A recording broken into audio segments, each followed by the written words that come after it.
Bonjour à tous, c'est Olivier de Poupy School, j'espère que vous allez bien. Bienvenue dans cette vidéo, ça fait longtemps que j'ai pas fait de vidéo sur YouTube. Ça fait plaisir de revenir, on va essayer de revenir là pour 2026 avec des vidéos plus régulières, mise à jour de tout ce qui se passe dans notre univers et dans l'objectif de toujours accompagner plus de porteurs de projets à réussir à créer leur micro-crèche, votre micro-crèche et aux gestionnaires également de se développer. Pour ceux qui ne me connaissent pas, qui nous découvrent, je m'appelle Olivier, je suis fondateur de Poupy School. On a accompagné à ouvrir plus de 450 micro-crèches partout en France et également dans les départements d'outre-mer, de manière totalement indépendante. On n'est pas une franchise. Et donc, on accompagne à ouvrir des micro-crèches, on accompagne des gestionnaires à mieux gérer, se développer, remplir leur crèche et également au management, au recrutement, pour former les pros de la petite enfance, à la VAE et également avec le cabinet de Poupy, on accompagne sur tout ce qui est l'aspect comptabilité, etc. Aujourd'hui, content de revenir sur YouTube avec cette vidéo. On va voir ensemble tout simplement pourquoi créer une micro-crèche, c'est le mode de garde le plus adapté pour les enfants de 0-3 ans, mais également quelles typologies de profils sont adaptés pour créer une micro-crèche. Tout simplement répondre à la question, si vous regardez cette vidéo, est-ce que vous pouvez ouvrir une micro-crèche? Et avec Poupy, on va répondre à toutes ces questions. C'est parti! Poupy School.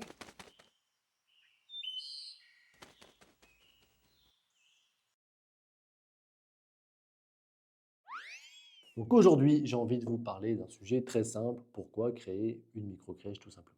Dans cette vidéo, je vais donc vous partager deux choses différentes. D'abord, pourquoi selon moi la micro-crèche est le meilleur mode de garde pour les enfants de 0-3 ans, et ensuite mon retour d'expérience terrain, et surtout en fait les profils de personnes qui décident de se lancer. C'est le sujet de cette vidéo, parce que beaucoup se posent la question, est-ce que tout simplement moi aussi je peux créer une micro-crèche?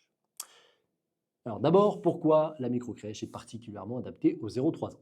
La première raison, c'est la taille. Une micro-crèche, ça accueille au maximum 12 enfants et ça change tout. Dans un petit groupe, les professionnels peuvent vraiment connaître chaque enfant, comprendre son rythme, sa personnalité, ses besoins. On peut individualiser beaucoup plus l'accueil dans un environnement qui du coup est à taille humaine. C'est proche d'un cadre au final familial. La deuxième raison, c'est la mixité des âges. Les enfants ne sont pas séparés strictement comme dans des grandes crèches. Les bébés, les moyens et les plus grands, ils évoluent ensemble.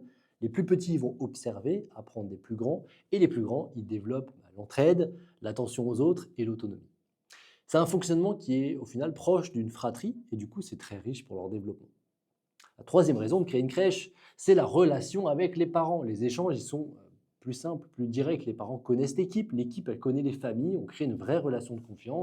On échange sur le développement de l'enfant, ses habitudes et ses besoins. Et c'est extrêmement rassurant pour les parents, parce que plus souvent, c'est la première séparation avec leur enfant qu'ils font tout simplement dans votre établissement. Quatrième raison, c'est la stabilité. L'enfant, il retrouve les mêmes professionnels, les mêmes enfants, les mêmes repères. Et pour un enfant de 0-3 ans, on le sait, c'est essentiel pour se sentir en sécurité et se développer sereinement. La cinquième raison, c'est la liberté pédagogique. Et ça nous tient à cœur chez Poupy School que le porteur de projet crée son propre projet. Il peut créer un projet éducatif à son image, au travers de la motricité libre, un projet nature, un projet autour de l'autonomie. C'est un format qui permet vraiment d'innover et dans le bon sens, dans le sens du besoin de l'enfant. Et enfin, il y a une réalité concrète. Aujourd'hui, en France, dans certaines villes, et même dans beaucoup de villes, on manque encore de modes de garde. Les parents n'ont pas de solution, ils n'ont pas forcément le choix, et les micro-crèches, c'est devenu une réponse clé et même le mode de garde le plus créateur de place. Il y a encore bien d'autres raisons au pourquoi créer une micro-crèche. Là, on est vraiment sur l'aspect de l'enfant. Pourquoi c'est le mode de garde que je trouve le plus adapté pour tout simplement les enfants de 0-3 ans. Bien sûr, on pourrait parler longtemps sur pourquoi c'est intéressant de le faire, vous, à titre entrepreneurial, mais ça fera le sujet d'une autre vidéo. Et une fois que tout ça est dit, souvent on me répond « Ok, c'est bien, mais du coup, est-ce que moi, je peux créer une micro-crèche ?» Alors déjà, oui, tout le monde peut créer une micro-crèche, il n'y a pas de notion de diplôme pour créer et gérer une micro-crèche. Mais il y a beaucoup qui pensent que c'est réservé à un certain profil, qu'il faut être directeur de crèche depuis 20 ans, éducateur de jeunes enfants ou déjà entrepreneur. Et en réalité, c'est pas aussi simple. Avec les années, j'ai vu vraiment tout type de profil se lancer. Il n'y a pas des cases où il faut absolument avoir ce profil type pour créer une micro-crèche. C'est pas du tout ça. On va voir d'ailleurs deux situations différentes qui sont les plus courantes des porteurs de projets qui créent et qui réussissent à créer une micro-crèche. Première situation. Vous êtes, je ne sais pas pourquoi je prends Poupy, une professionnelle de la petite enfance. Auxiliaire de puère, EJE, assistante maternelle, IEPE, c'est nouveau. Vous avez déjà travaillé en structure et souvent, il y a cette envie de créer un lieu à votre image, votre projet pédagogique, votre équipe. Proposer l'accueil que vous jugez juste. Et après plusieurs années, il y a souvent une frustration. Vous voyez ce qui fonctionne et ce qui pourrait être amélioré sans avoir la main parce que ce n'est pas votre structure. Donc l'évolution naturelle, c'est de créer votre micro-crèche. Et ça fait souvent des structures où le besoin de l'enfant est prioritaire, où forcément ça se passe bien, parce que les parents le ressentent, les PMI le ressentent, etc. Et ça crée un cercle vertueux positif. Pour autant, sur cette typologie de profil, souvent ce qui va manquer, c'est l'aspect gestion. Parce qu'en tant que pro, la petite enfance, on n'a pas appris à gérer une entreprise. Et c'est là l'importance d'être bien accompagné, parce que ça fait partie des piliers de réussite d'une micro-crèche. Il y en a 3, et on va les voir juste après, la deuxième typologie de profil. Il y a souvent un débat sur les réseaux de dire pour qu'une microcrèche ça se passe bien, pour créer un établissement d'accueil de jeunes enfants, etc., il faut être un professionnel de la petite enfance. Totalement faux. Il y a plein de cas où on a des gestionnaires chez Poopy School, même dans nos mentors chez Poopy School, qui n'étaient pas professionnels de la petite enfance et qui l'ont fait par passion pour les bonnes raisons, pour créer un établissement dédié à l'accueil des enfants avec bienveillance, avec sécurité, pour qu'ils se développent dans les meilleures conditions. Et pourtant, c'était des profils qui n'avaient aucune expérience sur ce sujet-là. Mais ils se sont intéressés réellement parce qu'ils sont passionnés. On a eu des personnes qui étaient cadres dans d'autres entreprises, des personnes qui étaient dans des thématiques totalement différentes et ils se sont reconvertis. Et ça marche aussi très bien parce que leur connaissance d'un point de vue gestion, gestion humaine, gestion d'entreprise, ça aide également beaucoup pour réussir une structure. Et je ne compte plus le nombre de fois où on m'a dit je suis devenu parent ou je vais devenir parent et j'ai découvert une réalité. Trouver un mode de garde, ça peut devenir très compliqué. Et dans certaines villes, il faut s'inscrire des mois avant la naissance. Et malgré ça, on n'a pas toujours le choix, parce qu'il n'y a pas forcément les places qu'on veut. Et souvent, ces personnes, ils vont cumuler 3 choses. Ils vont détecter un besoin important, ils comprennent que la microcrèche, c'est le mode de garde le plus adapté, et ils ont envie, du coup, de créer un lieu, ils ont l'envie entrepreneuriale, de créer un lieu sécurisé, bienveillant pour les enfants, avec une réelle envie d'entreprendre. Parce que oui, créer une microcrèche, c'est une entreprise avec de la gestion, du management et de l'organisation. Avant de parler des piliers de réussite d'une crèche, il y a une troisième situation. Clairement, il y a certaines personnes qui veulent créer un grand groupe, qui veulent aller vite, racheter des structures, se développer, voir vraiment l'aspect investissement et purement financier. Et je vais être transparent, moi, j'y crois pas vraiment sur la pérennité de ce type de profil, qui n'est pas drivé par le bon moteur. Ce secteur, il demande du temps. Construire, recruter, structurer. L'idéal, c'est souvent une micro-crèche pour un projet qui est fort, ou même un petit groupe de crèches, jusqu'à 4-5 crèches pour créer plus de liberté, générer un revenu intéressant. Mais il faut prendre son temps. Aller trop vite, c'est généralement pas la bonne approche, parce que la qualité d'accueil doit rester la priorité absolue. Et vous, si vous êtes encore en train de regarder cette vidéo, c'est probablement qu'une partie de vous se dit « Et si moi aussi, je pouvais créer une micro-crèche ?»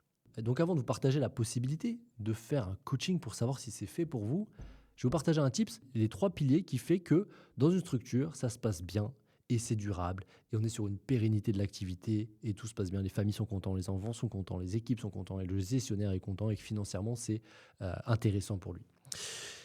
En tant que gestionnaire, vous aurez 3 sujets majeurs. Le premier, c'est le remplissage. Il faut être au fait que dans certains coins, potentiellement, c'est pas parce qu'on ouvre que tout de suite on va être rempli. Il y a des moments, il faut faire des démarches pour être connu et recommandé. Et c'est pas juste au feeling, c'est pas forcément naturel. Il faut mettre en place des choses. Donc il y a un travail à faire sur le remplissage et sur l'optimisation. On en parle dans toute la formation Ouvrir sa crèche pour savoir comment bien remplir sa crèche. Deuxième pilier, il y a un aspect gestion évident. On crée une entreprise, il y a de l'administratif. Alors, c'est pas très lourd, c'est une petite boîte, on est sur une TPE, quelques salariés, etc. Mais il faut être rigoureux sur l'administratif et sur la prévision financière. Il faut savoir où on met les pieds. Il n'y a pas de place au hasard. Je parlais encore avec un porteur de projet pas plus tard qu'hier où je disais tout simplement, si un jour tu te poses la question de dire est-ce que je peux faire cette dépense-là et de dire ça a l'air de passer parce que j'ai l'argent sur le compte. Non, s'il y a un doute, c'est qu'il y a un souci. Le souci, c'est qu'il faut avoir une visibilité financière. C'est super important. Il faut savoir où on va et te dire, OK, dans un mois, j'aurai autant d'argent parce qu'il y a autant d'impôts qui est passé, il y a que ça, il y a ça et ça. Et du coup, je peux me permettre de dire, OK, ma réelle trésorerie de mon entreprise, c'est ça. Donc, je peux faire cette dépense de 1 000 € supplémentaires, par exemple. Mais il faut savoir qu'on ne peut pas être au feeling. Super important, c'est une des causes principales d'échec des micro-crèches une fois qu'elles sont ouvertes. Donc la gestion, deuxième pilier. Et le troisième pilier, il est clair, c'est le management au sens large, management des équipes, le recrutement, etc., mais aussi la gestion des parents, etc. Il faut développer des compétences managériales. Ça s'apprend. Manager, ça ne se fait pas que au feeling, alors qu'on a une première micro-crèche, souvent c'est comme ça que ça se passe. On le voit qu'on a une deuxième, une troisième, une quatrième.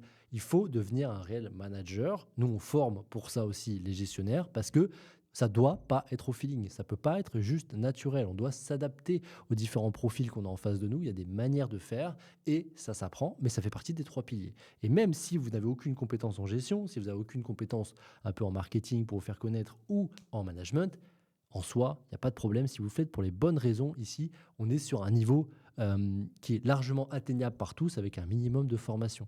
Mais il faut savoir que c'est ces 3 piliers qui fait que votre structure va bien tourner. Et la vraie question que vous devez vous poser, c'est est-ce que c'est pas possible de créer une crèche en général, mais est-ce que c'est possible pour vous dans votre situation et même dans votre ville? Parce que 2 personnes qui ont la même idée peuvent avoir des résultats complètement différents. La ville, c'est pas la même, le projet n'est pas le même, le positionnement même potentiellement n'est pas le même. Du coup, à ce stade, vous vous posez peut-être la question de dire, OK, ça me parle, ça m'intéresse, mais concrètement, est-ce que mon projet, il est possible? C'est exactement là que tout va se jouer, parce qu'entre l'idée et la réalité, il y a plusieurs points clés à valider. Le premier point, c'est la demande, bien évidemment. Quelle est la concurrence? Quel est le besoin des familles? C'est souvent l'erreur numéro un. Rapidement, le deuxième point, c'est le positionnement. Est-ce que le prix est adapté au marché local? Les horaires que je propose, est-ce qu'ils sont adaptés aux besoins des parents? Mon fonctionnement, est-ce que je mets un minimum d'heures par jour, etc. Comment font les concurrents? Est-ce que mon projet pédagogique, est-ce qu'il est assez lisible, cohérent? Est-ce qu'il est différenciant? Est-ce que c'est aligné avec les besoins des parents? Troisième point, c'est avoir une vision sur le budget et la rentabilité. Combien ça va me coûter? Combien je vais gagner? En combien de temps ça va être rentable? Super important d'avoir une maîtrise sur ça. Quatrième point, la réglementation, les normes, les autorisations, les exigences. Il faut les maîtriser, savoir quelle équipe il faut recruter. C'est même un point à part entière. On va le mettre en cinquième. Cinquième point, l'équipe que vous allez recruter. C'est pas un projet solo. Il va falloir recruter, structurer, manager, comme on a vu précédemment. Il faut les typologies de profils qui sont adaptés et recrutables sur la région où vous implantez. Donc, il faut avancer étape par étape et dans le bon ordre. Et comme vous voyez, là, c'est que 5 points, mais il y en a plein d'autres qu'il faut valider. Et c'est pour ça qu'on accompagne des porteurs de projets où on va avancer étape par étape et avoir avec eux une vraie feuille de route pour valider tous les points, pour maximiser les chances de réussir et de développer leur projet en adéquation avec leur souhait initial. Et je peux même rajouter un point sur les différents points qu'il faut avoir en tête quand on crée une crèche, c'est le temps. Ce n'est pas un projet rapide. Il faut avancer étape par étape dans le bon ordre et ça prend du temps. Et c'est pour ça qu'au travers de Poppy School, effectivement, vous gagnerez entre 1 an et 1 an et demi en étant bien accompagné pour les différentes étapes. Donc si vous souhaitez avoir la réponse à la question est-ce que mon projet est faisable et par où je commence, si vous êtes dans ce cas, tout simplement, vous avez en description la possibilité de prendre un rendez-vous d'analyse de projet totalement gratuit. On regarde votre situation, votre projet, votre ville, on vous dit concrètement si c'est viable, ce qui peut bloquer et même des prochaines étapes. Ce rendez-vous, ce n'est pas pour tout le monde, il faut être convaincu que vous souhaitez avancer et vous souhaitez être accompagné dans votre développement. Et si vous reconnaissez dans cette description, vous pouvez réserver un rendez-vous avec moi ou un membre de mon équipe. Le lien est sous cette vidéo parce que parfois, une seule discussion peut vous faire gagner plusieurs mois, voire plusieurs années. En plus, maintenant, nous avons des formations qui sont certifiantes, du coup reconnues par l'État avec des financements qui peuvent aider du coup au financement bancaire et on peut avoir des formations qui sont jusqu'à 100% financées. Voilà pour cette vidéo, j'ai l'impression que j'ai parlé super vite, j'étais emballé dans cette nouvelle vidéo content de revenir sur YouTube. On va essayer de revenir bien plus régulièrement en 2026, on a plein de sujets pour vous partager les différentes actualités sur notre sujet de la petite enfance, des microcrèches et du développement de structures. Je vous dis du coup à très bientôt dans une prochaine vidéo. Je vous souhaite la réussite dans votre projet. À bientôt. Ciao.